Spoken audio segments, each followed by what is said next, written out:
Sky Striker leaps into action out here, and I gotta tell you, this wasn't exactly what I was expecting to see for this regional.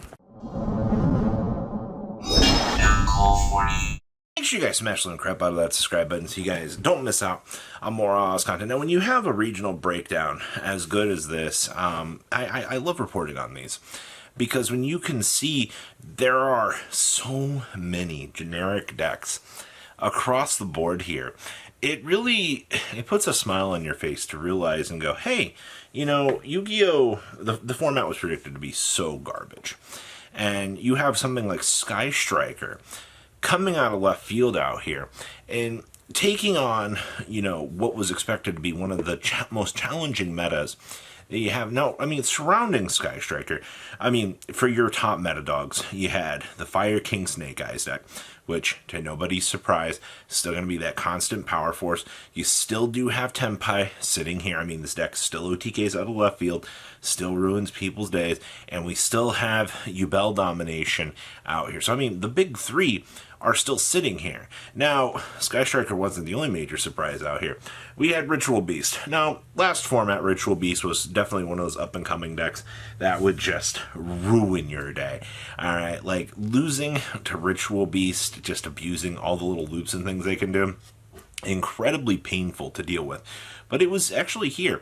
And then, of course, two of the more recent candidates in the TCG, both Centurion and Memento, both had fantastic showings for this. Now, I am really happy to see Memento and Centurion still doing incredibly good things out here. Like, they are near the top of the rogue pick candidate list out here, just because those decks are incredibly cool. And then we also have Rescue Ace. I think this was also a pretty wild card pick out here, considering the fact we saw the OCG. They loved this deck months ago, and then it rode off into the sunset, truly never to be seen again, which is just crazy to be thinking about. All right, we're going to pass on over to this deck list. Winning our event here was actually Ritual Beast, sporting off the Noble Arms or Noble Knight Shield Bearer. Now, I know a lot of the TCG kind of laughed at the Noble Knight Shield Bearer because it is a free search to get into, you know, one of your beast monsters. So you can kind of start to do combo with that. But I think that maybe we should give some consideration to it. Now, obviously, this build is doing Book of Eclipses, Super Polys, the standard board breaker cards to do things. The last format versions, I mean, we're playing evenly matched, so you could go second. But I'm genuinely impressed that Ritual Beast came in, sat at the top of this event, and really crushed the competition. Also, shout out to the Gaga Cowboy down there in the side deck. I really love that. You gotta admire even end of match procedures in a deck like Ritual Beast. But Ritual Beast is gonna take forever doing loops. They're gonna be like, hey, wanna watch me do it again for the 19,000th time? That's your advantage to that. Now, Sky Striker got second place out of this event, which is what? Like, that's insane. Now, there was no buy steals really to be seen out here, so you know you can kind of do the little linkage OTK plays with this. As you do see, his build is playing 2 linkage. We are doing triple Pot of Desires, and we are doing triple copies of Upstart Goblin in here. And of course, you have Regeki's Regeki's Droplets, Lightning Storms, all those board breaker cards. You know, I do look at Sky Striker. I do feel bad we don't have Camellia yet, because Camellia is one of those cards that accelerates this deck a lot. All right, and unfortunately, you're not really seeing that too much here.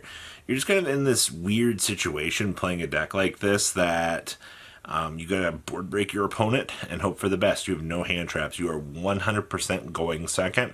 Obviously, if a situation arises that you do need to bring in those hand traps, you have them. They're in your side deck. Centurion to top 4. All right, so I'm playing 40 cards.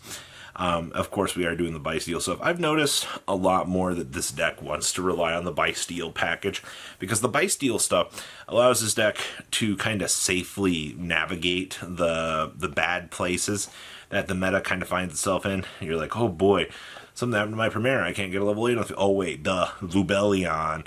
Easy. That's really appreciate this deck. Also, Brand Regain giving this deck a little bit of extra free draw power.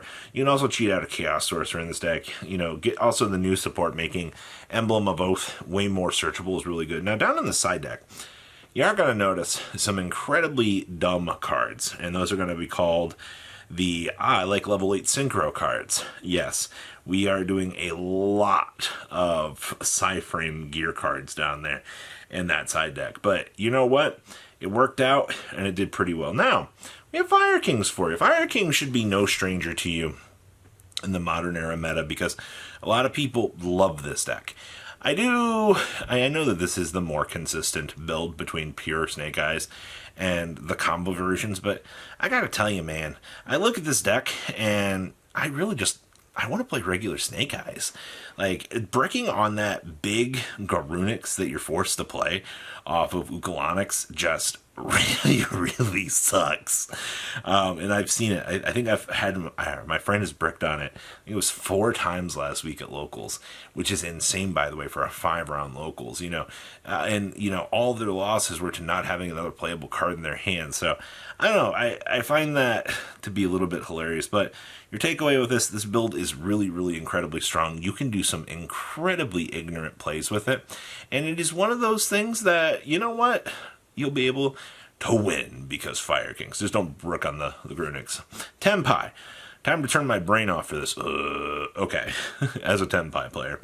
You're doing 2 Fadra, 2 Genroku. I gotta tell you, the most interesting debate with this deck is how many Fadras do we play. I think this is fine. You also do see we're not doing Raigekis, but we are doing droplets for board breaking, which is fine. You do see the Magna Huts in here as well. 9 disruption cards, 6 Perulias, of course, the 3 shifters. This extra deck's a little bit interesting. So we are doing the Doolittle Chimera, and of course we are doing the Promethean Princess for the revive plays, which is good. You also do see that we are playing the little Thunderclap Dragon down there in the side deck. A lot of people kind of underestimate that card. I personally don't play it. I like my extra little copies of cards in the side deck, but that is kind of something interesting to kind of take note of for what you're seeing in terms of that. Outside of that, yeah, that's the Tenpai experience. All right, we have Rescue Ace. Now, this build is playing a triple Dominus Impulse. I don't know what I was expecting going into this list, because obviously you're going to play Deception, you're going to have access to Silvera, you want to put that pressure on your opponent so that, you can keep the constant stream roll of things going.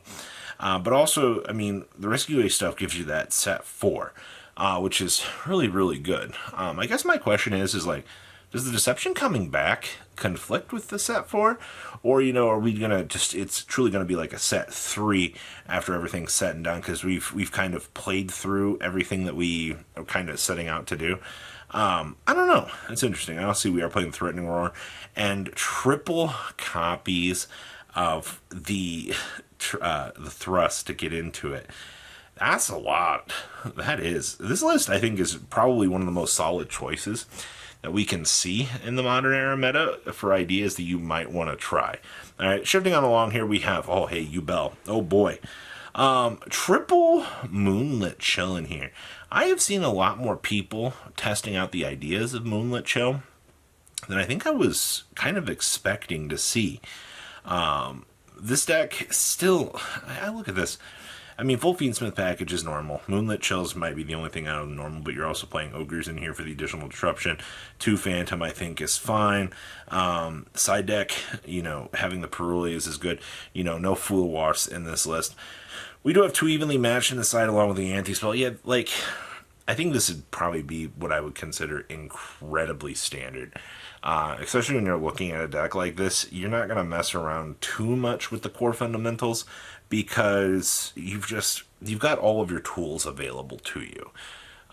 There's no other way to spin this. This is incredibly standard. And then we have a look at Memento for you. Now, Memento sporting off 45 cards is not all that surprising.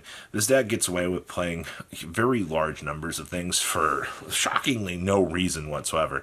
If this deck has so many 1-card push-throughs, as long as you know what you're doing while you're playing this deck, you're going to have an incredibly fun time, man. Memento's just one of those decks you look at fundamental-wise, and you're like, yeah, this looks incredibly hard. And yeah, the play lines can get very complicated, for sure. But if you want a deck that, obviously, you can play through Shifter. I also see we are doing the Diablaze play down there as well with the Berfelmet. That was something that was recently showcased to a lot of people, I think, out of the last YCS that came up. I like that idea. a lot. You really should give it a test. Alright, though this build is, we're not doing the Nightmare Griffin Link 4. For that, I think that you do want to play that card. That was pretty cool, but that's your breakdown for this regional. So what do you guys think? Please, leave a comment down below, tell me what you guys think, and I'll see your beautiful faces back here in the day, guys.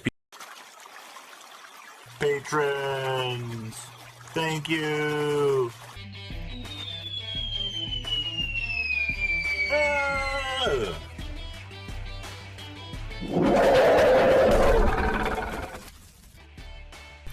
Thank you so much for watching. Check out these other videos.